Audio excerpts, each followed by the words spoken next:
Welcome back to SDP Talks. Last year, tens of thousands of people arrived on the south coast, unvetted and unchecked. To discuss what we call the migrant crisis, my distinguished guest, former diplomat and chairman of MigrationWatch, is Alp Mehmet. Welcome, Alp. Delighted to be here, William. Thank you.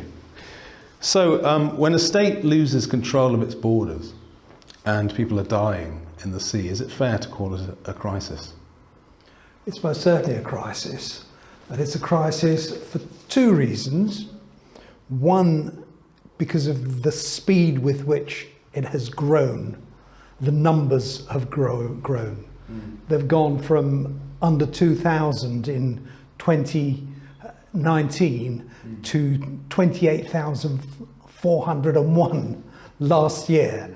That's a huge increase, and it's happened at a time when the government said to us it's going to be a phenomenon that we will rarely see again, and it's going to they're going to reduce the numbers at a stroke by spring 2020 was what Priti Patel said. So yes, it is out of control. For that reason alone, I think it's a serious problem.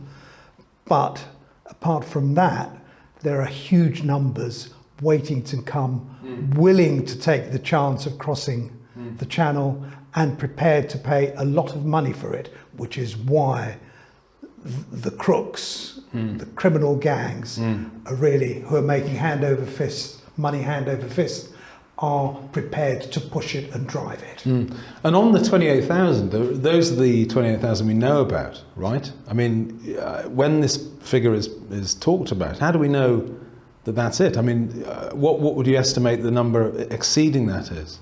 It isn't, and there have been estimates, including from the Chief Inspector of Borders and Immigration, who a couple of years ago brought out a report that suggested that there were anything up to 10,000 a year coming through. I think the period that he looked at, it was 13,000. So we know that there are a minimum of around 8,000, 10,000 coming through every year in the backs of lorries and by other means that we're not aware of. So our country's lost control of its border, and I think the basic question that people want answered, and perhaps it's very difficult to answer, but this is what they want to know, is how has this happened? Why is this happening? It's happened because we are not prepared to remove people once it's clear that they have no right to be here, there is no authority given them to remain here, and yet they stay on for all manner of reasons, not because the courts allow them to stay, they take their side almost in permitting them to stay here legally. But the fact is that we seem totally incapable of removing them, of sending them back from whence they came. Isn't the reason for that the set of post-war protocols, the 51 Convention and the 53 European... Yes. So these set of protocols, which were designed in an entirely different time, probably for a different reason, basically I would argue you can make a case that if you keep those protocols in place, the question of migration and immigration in general can't be under democratic control, can it? That's part of the problem. I think it would be wrong to say that's entirely the problem. You're right, the 1951 Convention and later the European Convention on Human Rights, they were in the aftermath of the Second World War and were primarily designed to provide refuge for communists, Eastern Europeans from the old Soviet Empire.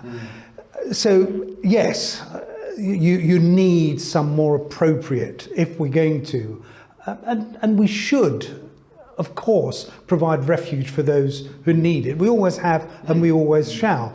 The problem is that it's now being used as a device for migration. Yeah, I think that's true. I mean, if you look at the people, the arrival, the people that are actually arriving on the south coast, fit young men largely. I mean, a point we've made several times is that in the universe of people in need, there are many people in UN refugee camps adjacent to war zones, women and children. If you compare that group to the group of people that actually make it on the beaches in Kent, which is more needy? Look, there are something like 80 million people displaced, over 80 million, from around the world. All of them are looking for a better life. One can understand that. My parents came to this country in the early 50s because they wanted a better life. They came from Cyprus. They moved from one bit of the empire to another. So they came here legally. But the fact is that there's lots of poverty, there's lots of really need around the world. If you're going to say anyone who's in that position is welcome to come here, then you're setting yourself up for a huge problem. So no, I'm not suggesting for 1 second that we should say that everyone who wants a better life is welcome to come here. But that's obviously true, but my problem with the post-war structures is that in theory, they give, literally, certainly hundreds of millions of people the right to claim asylum. I mean, just on the numbers. So if you're a dissident in communist China, if you're a Democrat, and then you've got a reasonable case that you'd be persecuted. Likewise, if you're gay in many sub-Saharan African countries or many countries in the Middle East, you'd have a right to asylum. If you crunch the numbers, literally hundreds of millions of people in theory, if you could get them here, would have a good case. Yeah? Look, I think you put your finger on what has happened to the 51 Convention and the ECHR, that gradually it's been added to, it's been expanded, and it's embraced a lot of groups of people that were never included in the first place. So there is that. I would take issue with you that anyone really who is being persecuted should automatically have the right to come to this country. They may qualify for asylum in a country, and the fact is that the vast majority of those who are coming, certainly coming across the Channel, are going through any number of safe countries and wealthy, advanced countries at that. Very often they have actually been denied asylum. They've been rejected for asylum. Don't know for what reason, but they have been rejected. And they end up coming to Britain really almost as their last gasp chance to get a foothold somewhere where they can get a better life. It's reasonable that many people would want to come to Britain because we have a high level of embedded rights, we have enforced property law, it's a safe country, and within really quick time you get access to services. And also people have family links here. You can understand. I mean, one of the things that I've in the discourse I've sort of picked up on is people don't seem to grasp that the migrants in the Channel are acting entirely rationally, given the incentives that we give them and that exist. I mean, if you were from a war zone, why wouldn't you try and get into a jurisdiction like the UK? It's pretty obvious. Well, you're right. I mean, there is a pull factor, and the pull factor is quite powerful. I mean, we have become more and more of a magnet because of what we offer.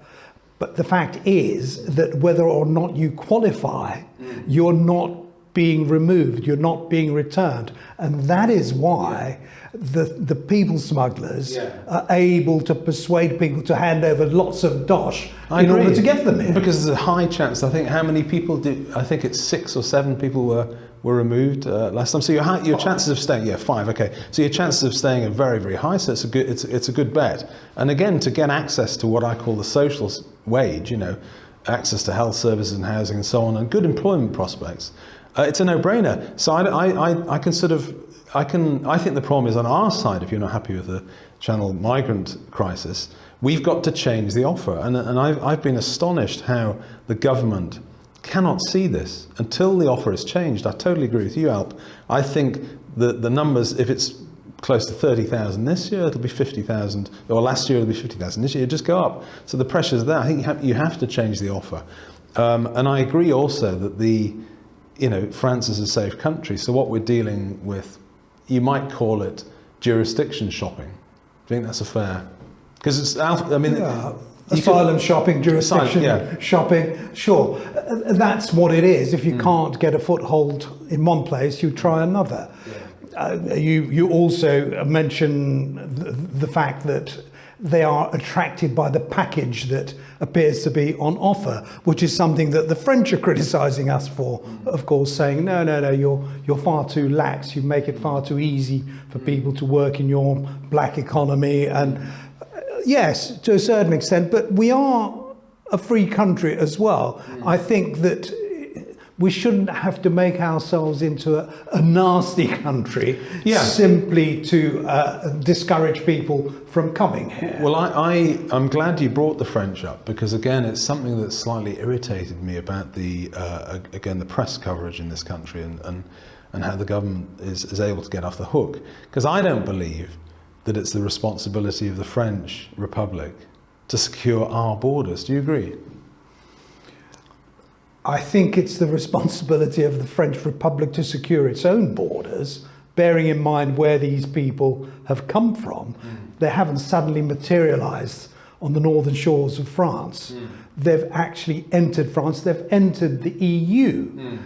And one of the problems, I think, has always been the ridiculous Schengen arrangement, whereby you can enter in one part of the EU and you can go to... But that's crumbling, isn't it?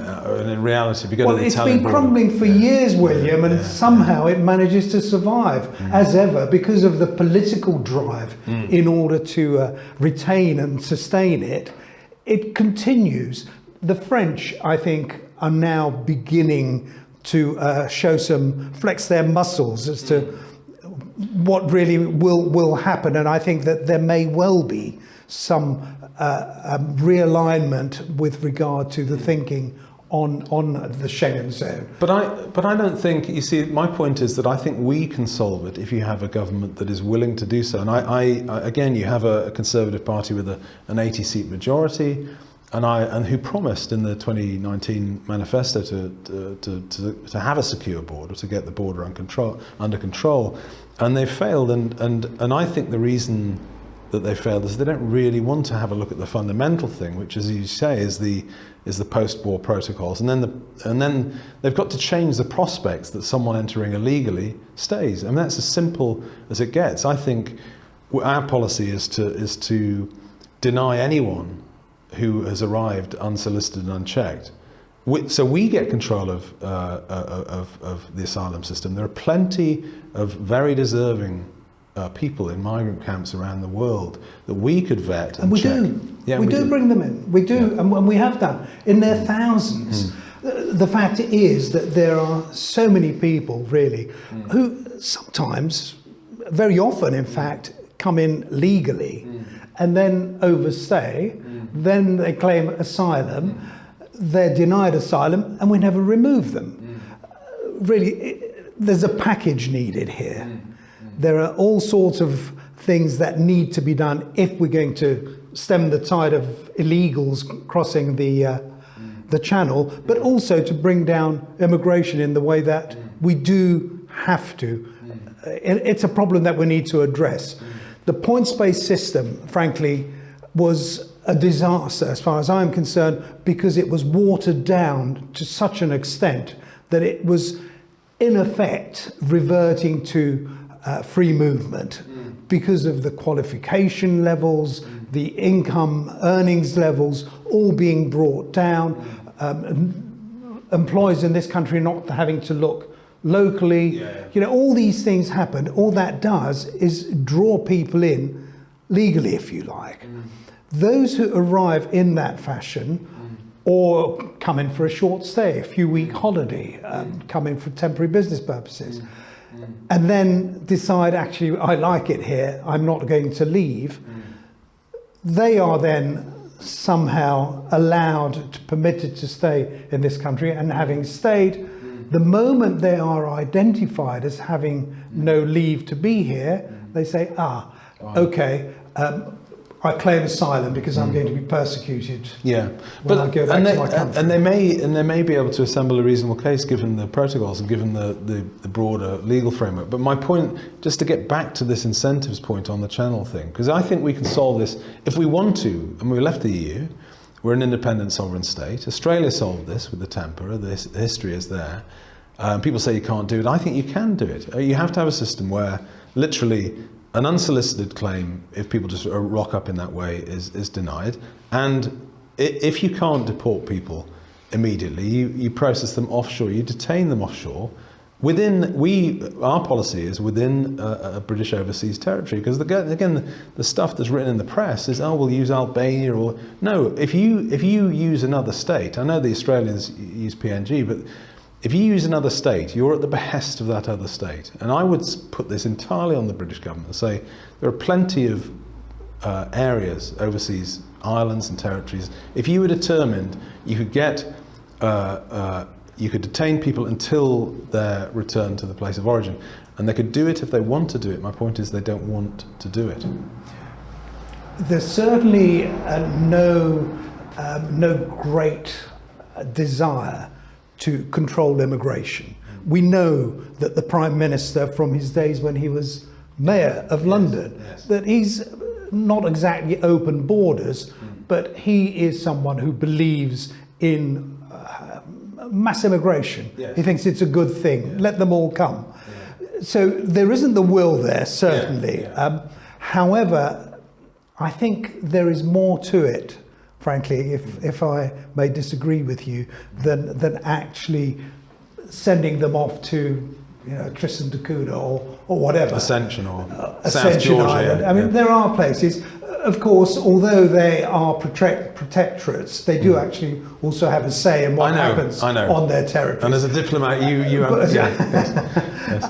But I think that the answer is not necessarily to. I have no problem with offshore processing centres. I think they're on the whole a good thing. But my point is that they would never be used at scale. Well, my point is that what you must do is detain people who come here illegally until their cases are resolved. If at that point, when they are resolved, you are then prepared to hang on to them still until they can be returned to their own countries, then I think the problem will end. The cross-channel problem would stop. People are rational. This is what I was getting at before. It's a rational. It's a reasonable move to make, to pay 5,000 or 6,000 euros to try and get in here, and that's why people do it. People aren't going to spend 5,000 or 6,000 euros to get removed and detained and deported. They just won't. So that I argued that you wouldn't have the detention centre in an offshore British territory wouldn't have to be very big, Alp. It really wouldn't. Let's move on to immigration more generally. Everyone knows that this country used to have a net migration rate at about 50,000 until New Labour got in, and then immigration absolutely exploded. And we think, as a party of the economic centre left, we think that has had costs in terms of the propensity to train British people, because there's been no incentive to train. If you can just buy in, if you have a totally open labour market, you can just bring in anyone with the skills that companies need. You disincentivise training. And the other effect, I think, that's been obvious is to depress wages, because you're increasing the labour supply massively. Do you agree with those 2 points? Yes, I do agree. More than agree. I think that really one of the saddest aspects of it is that it has been done intentionally. Going back to the mid-90s when New Labour first came in, the objective was to get as many people here as possible. Partly because it was cheap labour. People forget that. I think, this is great, we're being nice to people who need to be helped. No, it was, let's get cheap labour in here. That was one aspect of it. But the other was, I think, in a way more concerning, because the underlying thought was that a lot of those being brought in ultimately would be sort of left inclined and would be prepared to vote for Labour. And that really, I think, was the nastier, cynical. Yes, cynical was putting it kindly. I think that was a disservice to the people of this country. It was an attack, an act of hostility, I think, to what this country is and to the way that the people of this country want to lead their lives. That I will blame New Labour for. Not all of them. And as a diplomat, as a civil servant at the time, I worked for the government. I spouted a lot of nonsense on their behalf, particularly with regard to multiculturalism, which I think was a disaster, frankly. It wasn't intended in the first instance by most people, but then when it happened, everyone said, oh yeah, this is great. Well, of course, we must have it as our objective, multiculturalism as an objective rather than a fact, really. They were indifferent about integration, weren't they? They didn't really think very carefully about it and were indifferent to it. I mean, where we are now, we still have very, very high levels of migration. You know, it could be 700,000, 600,000 a year, can't it? And a lot of people talk about, the case for zero. I mean, you can't. We live in a world where people do migrate. It's part of the modern world. So you can't. I don't think you can have zero migration. We've put forward an idea of 50,000 net, which is still would represent quite, still probably best part of 300,000.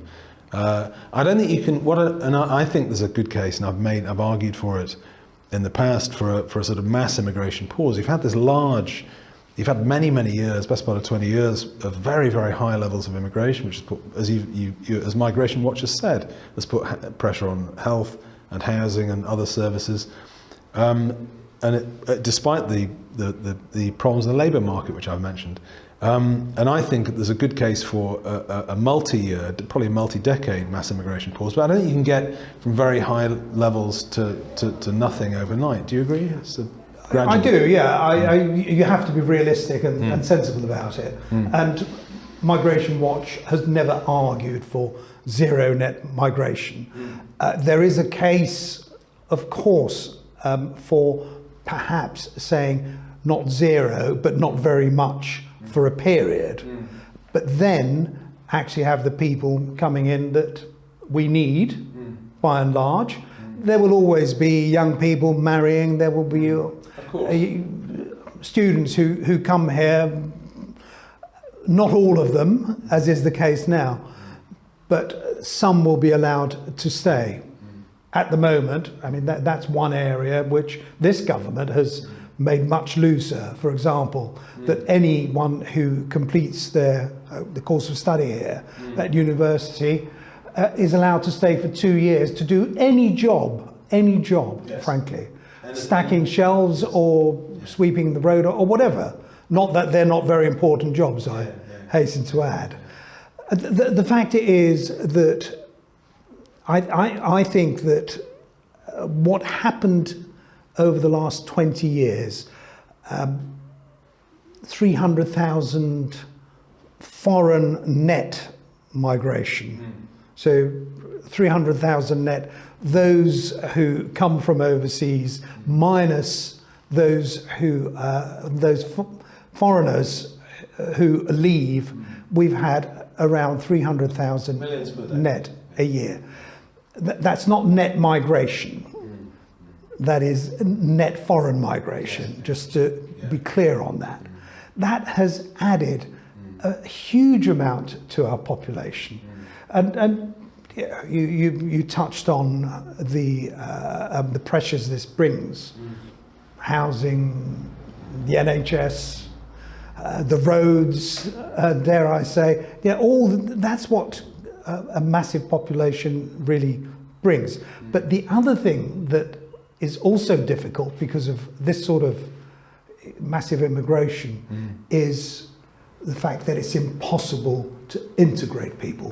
What are you integrating them into? I agree. I think it's a point that, I mean, you'll find in universities, it's been quite difficult. I mean, it shouldn't be difficult, I think, for us to argue for a return to moderate levels of migration rather than unprecedented levels. I mean, but it's become very difficult.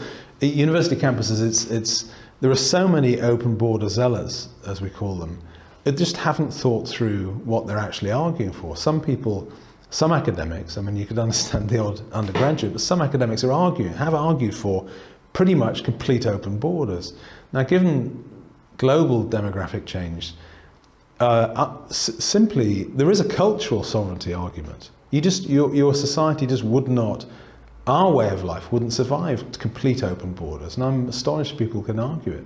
Well, I agree. The other thing is, with regard to democracy and what the people want, has anyone ever asked the British people whether they want this to happen? I mean, it's all very well for economists to sort of come up with theories as to what is going to happen to the economy if all these millions of people come in. That's one thing.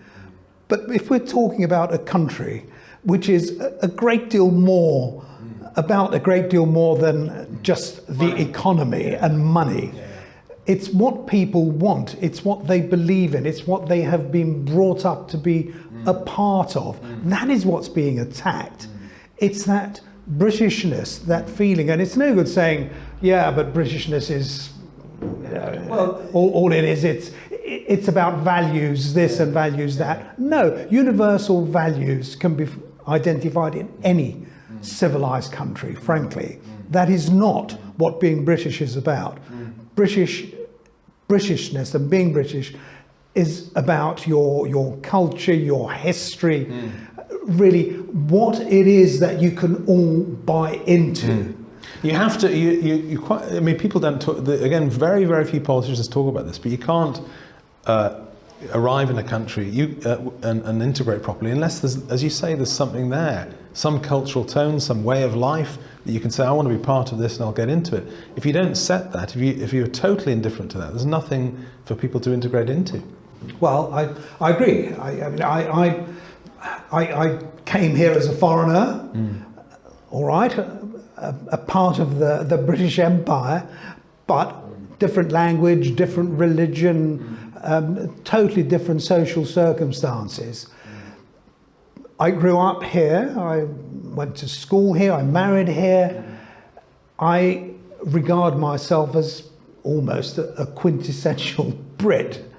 An Englishman, if you like, not born that, but that's what's made me.